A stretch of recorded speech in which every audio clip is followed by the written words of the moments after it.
அன்பிற்குரியவர்களே, வாழ்க்கையின் நோக்கத்தை தேடி என்ற தியானத்தின் 20வது சிந்தனையாக நாம் நம்முடைய வாழ்க்கையை எப்படி பார்க்கிறோம் என்று சிந்திக்கிறோம்.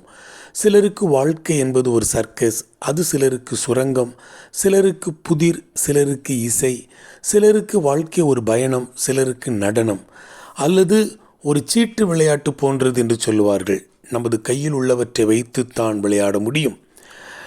நாம் நம்முடைய வாழ்க்கையை எப்படி பார்க்கிறோம், நம்முடைய வாழ்க்கை எப்படி பார்க்கிறோமோ அது நம்முடைய வாழ்க்கையை அதிகமாய் பாதிக்கும். நம்முடைய வாழ்க்கையை ஒரு விருந்தாக நினைத்தால் நம்முடைய வாழ்வின் பிரதான மதிப்பு கேளிக்கையாயிருக்கும்.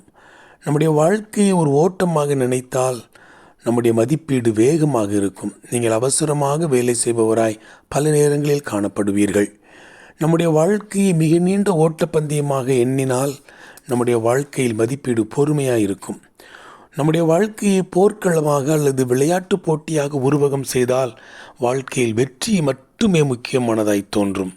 அன்பிற்குரியவர்களே, நம்முடைய வாழ்க்கையை தவறான உருவகத்தை கொண்டிருந்தால் அது நம்முடைய பெற்றோரிடமிருந்தோ, நண்பர்களிடமிருந்தோ, சினிமாவிலிருந்தோ, படிக்கும் பத்திரிகைகளிலிருந்தோ நாம் பெற்றிருக்கலாம்.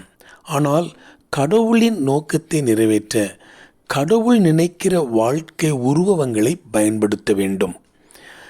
ரோமர் 12:2 சொல்லுகிறது, நீங்கள் இந்த பிரபஞ்சத்திற்கு ஒத்த வேஷம் தெரியாமல் தேவனுடைய நன்மையும் பிரியமும் பரிபூரணமுமான சித்தம் இன்னதென்று பகுத்தறியத்தக்கதாக உங்கள் மனம் புதிதாகிறதுனாலே மறுரூபமாகுங்கள் என்று.